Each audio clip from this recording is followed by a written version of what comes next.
Assalamualaikum warahmatullahi wabarakatuh.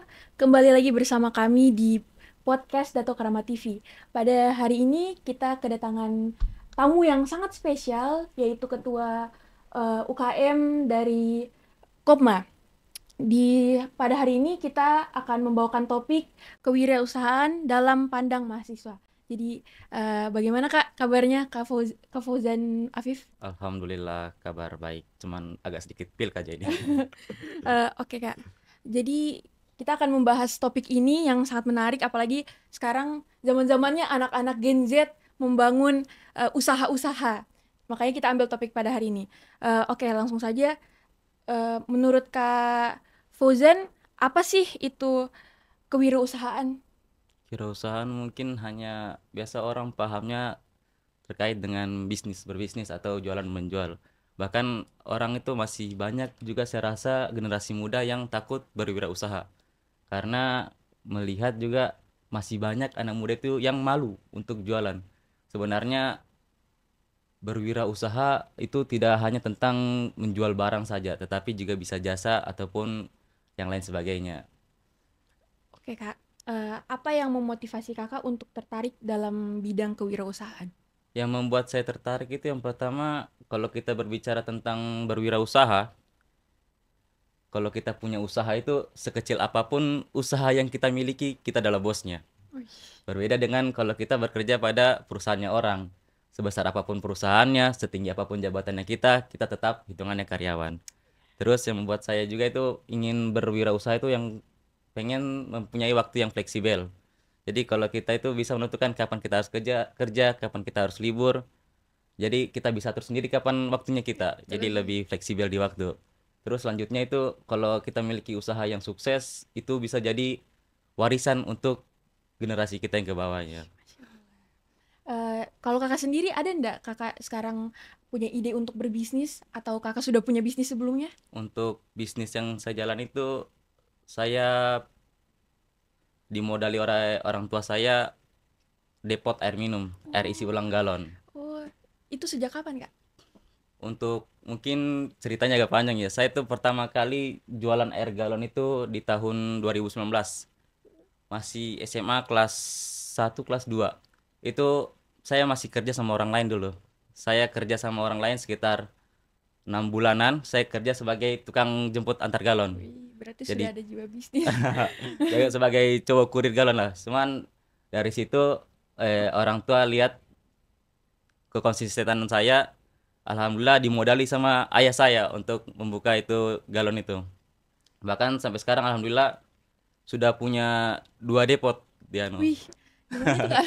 Jadi depot yang pertama itu yang di Nunu Jalan Meranti, namanya Oh, Depot Plaza. wih.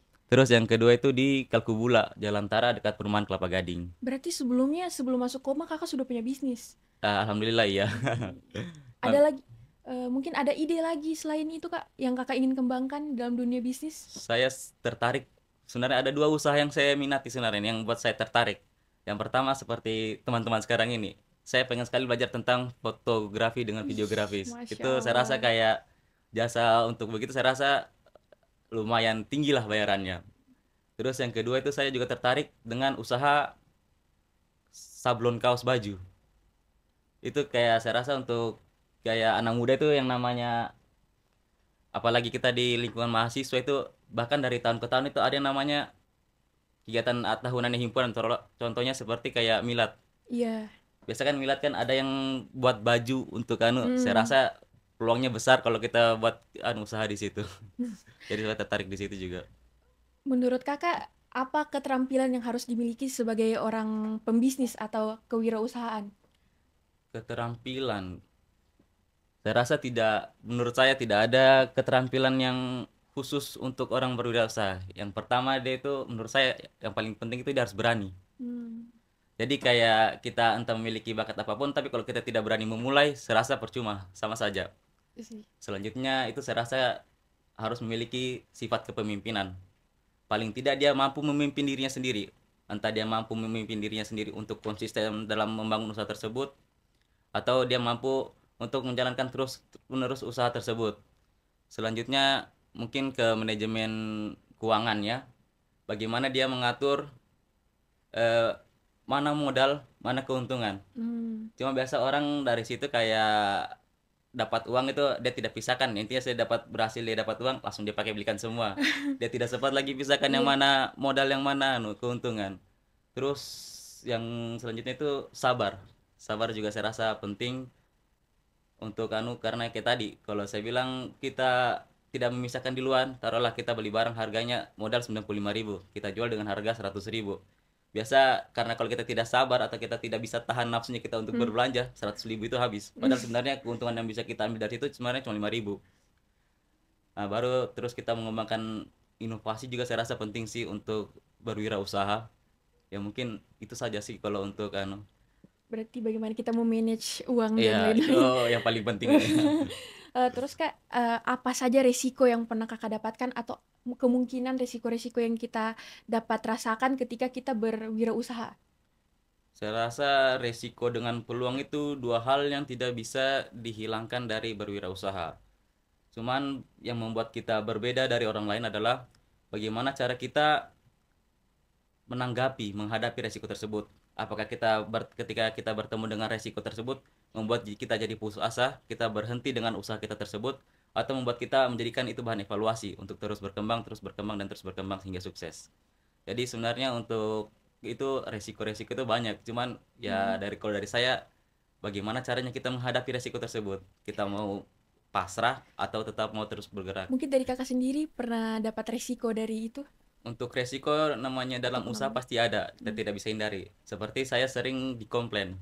Hmm. Dikomplain karena kan saya sering antar jemput air galon. Oh iya. Jadi kayak saya tuh masih bingung bagaimana cara memisahkan waktu kuliahku dengan waktu kerjaku.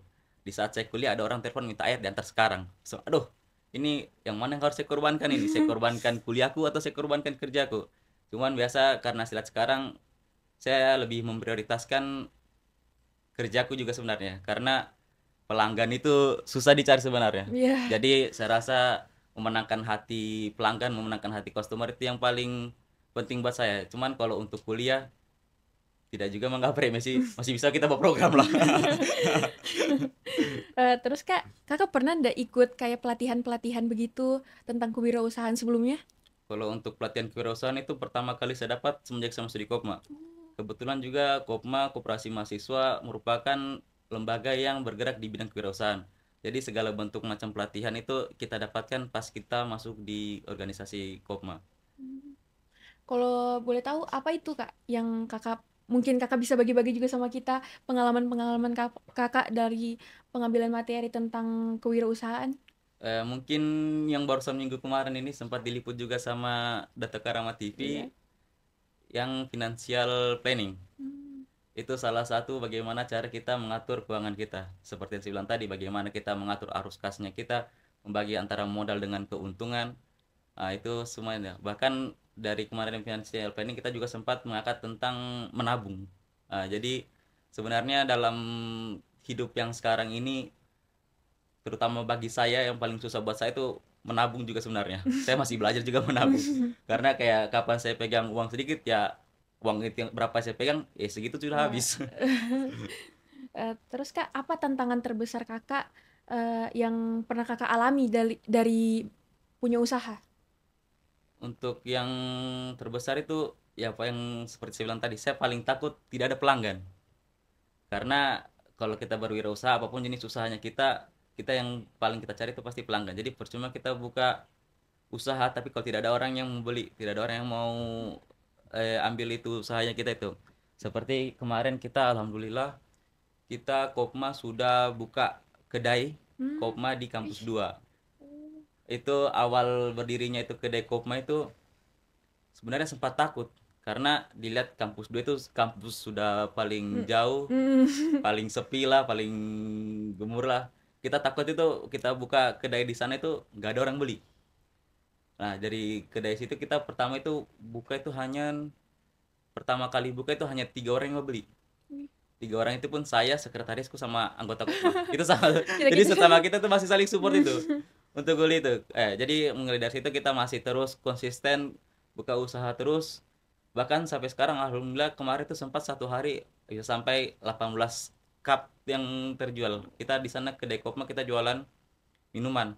Ada minuman Popeyes, teh poci, dan juga ada minuman khasnya kita itu. Nah, itu jadi untuk teman-teman jangan lupa mampir di kedai kopi. Eh, berarti Kak, berarti Kak, kalau pada saat kemarin itu bagaimana cara mempromosikan yang dibuat kemarin di kampus 2? Kalau untuk promosinya kita mungkin masih seperti memanfaatkan era digital.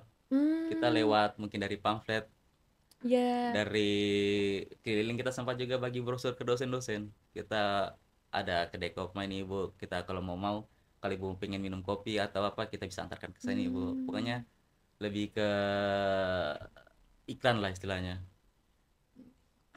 berarti peran teknologi itu sangat penting begitu. Betul, sangat penting sekali. Penting. Terus Kak, bagaimana cara Kakak mengidentifikasi peluang bisnis di sekitar Kakak? Kayak Kakak tahu dan bagaimana ini bisnis bisa masuk di sekitarnya Kakak? Untuk mengidentifikasi peluang bisnis, kalau dari saya lebih ke perhatikan apa yang orang butuhkan dan tidak ada di sekitar situ. Jadi kalau saya lebih memilih kebutuhan apa yang sekiranya perlu diadakan di situ. Contoh seperti usaha saya air. Hmm. Siapa sih orang yang tidak butuh air? Hmm. Semua orang pasti butuh air.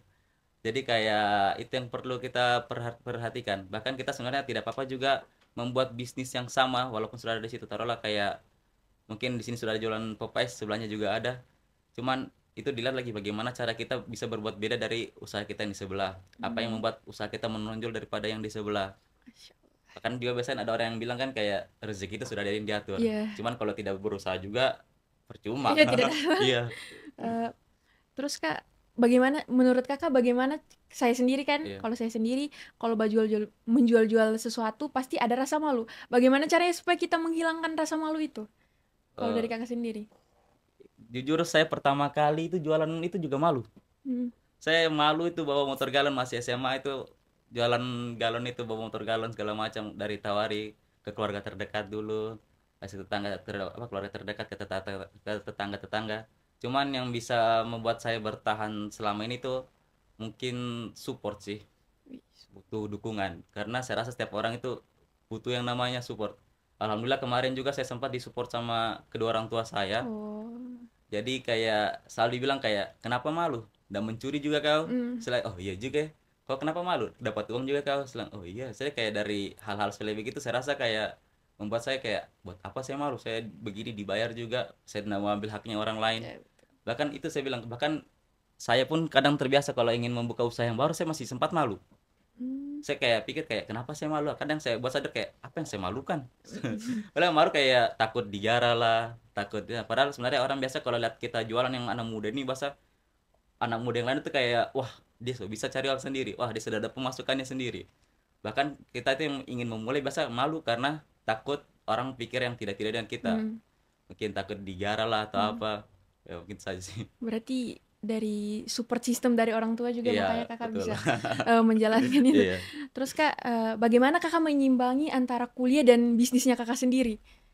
Itu masih hal yang berat seperti kalau tadi, antara kuliah dengan usaha itu saya rasa eh masih susah lah saya untuk memprioritaskan yang mana. Cuman dari saya untuk lebih mementingkan kuliah sebenarnya sih, karena lama di kampus juga nggak enak. Cuman itu kalau kita punya customer yang baru, punya pelanggan yang baru, saya tuh kemarin tuh sempat menjelaskan. Jadi kayak saya tidak bisa antar air kalau disuruh sekarang harus sekarang, karena saya masih kuliah. Jadi biasa nanti pesan pagi bisa bisa jadi sore, atau nanti pulang kuliah baru bisa antar. Jadi kita harus juga, saya itu membagi antara kuliah dengan kerjaku. Cuma biasa kayak ada juga namanya customer itu banyak model juga, banyak orang. Jadi kayak ada yang minta diantar sekarang, harus sekarang itu diantar. Bahkan itu kalau yang sudah begitu, saya sempat izin di kelas keluar. Jadi sudah tidak ikut absen ya terserah. Yang penting tidak lari pelanggan tuh.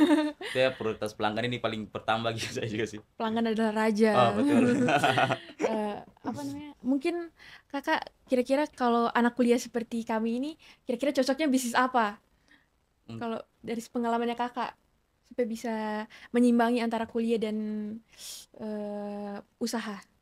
Sebenarnya semua bisnis itu bagus, karena kalau kita berkayak bisnis itu manfaatnya itu yang pertama, kita fleksibel waktu.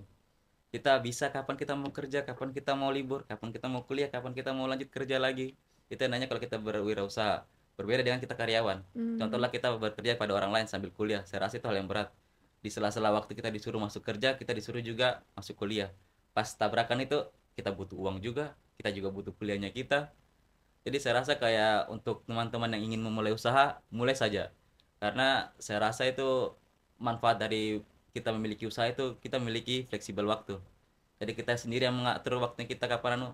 Saya rasa semua usaha itu bagus, tidak ada usaha yang tidak bagus. Bahkan itu kalau mau dari mahasiswa yang biasa kendalanya itu modal.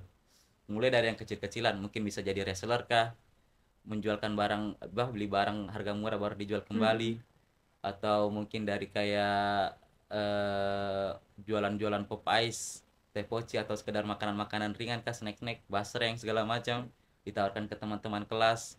Itu saya rasa bisa semua. Bahkan itu saya rasa kita sekarang ini hebatnya kita bisa mulai usaha tanpa modal sekarang. Iya. Nah, itu jadi tinggal dari diri kita sendiri lagi mau atau tidaknya. Hmm. Mungkin tanpa modal itu seperti jasa-jasa joki, Iya. joki tugas. Hmm. Terus Kak, apakah bagaimana pendapat Kakak tentang pentingnya mentor atau sebuah perjalanan dalam kewirausahaan? Saya rasa mentor itu paling penting sekali dalam berwirausaha karena mereka yang akan menuntun kita, mereka yang akan membimbing kita, dan mereka juga yang akan mengevaluasi kita dan juga memberikan kita support. Pertama kali saya usaha galon itu tentu saja mentor saya kedua orang tua saya. Mereka yang selalu memberikan saya motivasi, memberikan saya semangat, selalu juga mengarahkan saya mana yang harus saya dahulukan. Kadang kalau saya bingung, saya harus kuliah atau antar air ini dulu. Saya tanyakan sama orang tua aku dulu. Jadi kayak, oh kalau masih bisa antar air saya dulu nak. Sudah saya antar air dulu. Kalau saya kuliah, kalau ujian kan nak ujian, ya ujian aja dulu, nanti nanti belakangan itu antar air. Jadi saya rasa itu pentingnya mentor. Cuman kalau orang tua aku juga bukan orang tua yang berasal dari orang tua yang berwirausaha. Orang tua Hmm. aku bekerja semua. Mamaku Oh. guru mengaji, bapakku cuma karyawan swasta biasa. Oh, saya kira mungkin ada latar dari Belum orang belum ada tua, latar rupanya tidak belakangan ya. berwirausaha. Berarti betul-betul dari awal Iya. gitu. Tidak. Terus Kak, em, apa yang menurut Kakak bisa dilakukan oleh instansi pendidikan untuk mendukung mahasiswa yang ingin berusaha, punya per, punya perwisa, punya usaha begitu? Oh, untuk itu mungkin kendala kita di Kopma ini dari tahun 2019 habis gempa itu kita sempat meminta lahan untuk berwirausaha di dalam kampus. Cuman sampai sekarang belum juga diindahkan, belum juga dipenuhi perminatannya kita itu. Semoga harapannya saya tuh di rektor yang baru ini bisa memberikan kita lahan. Maka kita kalau ditanya kenapa Kopma buka kedai di kampus 2 tidak di kampus satu, karena kita tidak dapat izin dari Oh, dari apa rektor untuk buka usaha di kampus satu. Jadi kita lari ke kampus 2. Jadi saya rasa untuk instansi-instansi mungkin bisa diberikan izin atau kemudahan untuk para mahasiswa yang ingin berwirausaha dalam kampus. kalau boleh tahu Kak, kenapa ndak diberikan izin dari rektor Saya untuk kurang tahu juga itu dari 2019 saya minta, cuman kemarin sempat juga diminta cuman sama Pak Warek 3, Pak Dr. Haji Faisal Atamimi, dia sempat bilang kapan Kopma Butano. Artinya kita sudah dikasih lah, istilahnya sudah dikasih kemudahan, cuma saya bilang Pak kita masih menyicil tahap pelan-pelan dulu, kita masih belajar dulu dari kampus 2. Sekiranya kita sudah mampu Pak, insya Allah secepatnya saya akan minta kembali itu permohonan lahan di kampus 1. jadi ada kemungkinan Kopma juga mau buka usaha di Iya di kampus satu. iya. Terus Kak, apa saran Kakak bagi teman-teman mahasiswa yang ingin ke dunia usaha namun merasa ragu atau tidak atau takut gagal? Untuk teman-teman yang ingin bermulai berwirausaha itu saya rasa poin yang paling penting itu berani memulai dulu. Karena kalau yang saya dengar dari teman-teman yang berusaha yang lain itu, yang pertama dorang ukur itu dorang tuh rugi berapa. Dorang gitu kayak kita kapan dorang bangkrut. Itu yang pertama ada supaya pas mereka jalan usahanya dorang dorang bangkrut atau mereka itu tidak laku, dorang itu kerugiannya dorang rugi malah, itu bisa jadi dorang tidak kaget lagi karena dorang sudah planning kan anu segala macam. Cuman kalau kapan usaha yang teman-teman itu berhasil, itu pasti jadi kayak wah masya Allah sekali itu. Dan jadi saya rasa untuk teman-teman jangan ragu, jangan takut, intinya berani memulai saja dulu. Berani memulai ya Ya. teman-teman. Eh, apa harapan kakak ke depannya untuk mahasiswa-mahasiswa UIN mengembangkan usahanya? Untuk harapannya mungkin ini juga permintaan dari rektor itu pengen mahasiswanya itu memiliki jiwa keusahaan semua, memiliki Hmm, menjadi seorang entrepreneur, menjadi pengusaha semua. Jadi kayak teman-teman saya rasa harus mulai dari sedini mungkin untuk berwirausaha. Jangan takut gagal, jangan takut tidak bakal laku jualannya teman-teman mungkin. Jadi intinya harus terus berusaha, berani memulai, berani mencoba. Kalau sudah berani memulai, berani mencoba, mulai konsisten dengan apa yang teman-teman mulai. Kalau sudah mulai konsisten, pelan-pelan pasti bakal ada hasilnya. Mungkin saya.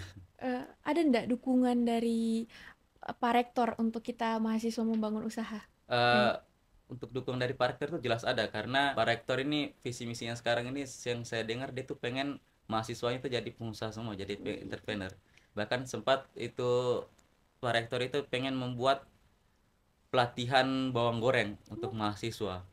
Itu saya tidak tahu itu kapan terrealisasinya, cuman beliau memang sangat ingin mahasiswa-mahasiswa UIN itu jadi seorang pengusaha semua. Bahkan itu kemarin sempat ada kayak mahasiswa yang buat batik yang anu tuh yang dilukis itu sangat didukung oleh beliau. Bahkan beliau itu minta kalau bisa suruh cari mahasiswa lain untuk diajar sama dia untuk supaya bisa jadi usahanya dorang sendiri. Masya Allah, berarti rektor juga mau kita berkembang dalam Iya, dunia berbisnis. rektor mendukung juga. Oke, jadi mungkin itu saja yang kita bisa bincang-bincangkan Iya, sama Kak Fauzan Afif. Mungkin kedepannya kita juga bisa bincang-bincang lain, iya, iya. diundang lagi ke sini. Siap. Mungkin dari kita, kita akhiri, saya akhiri. Wassalamualaikum warahmatullahi wabarakatuh. Terima kasih Kak.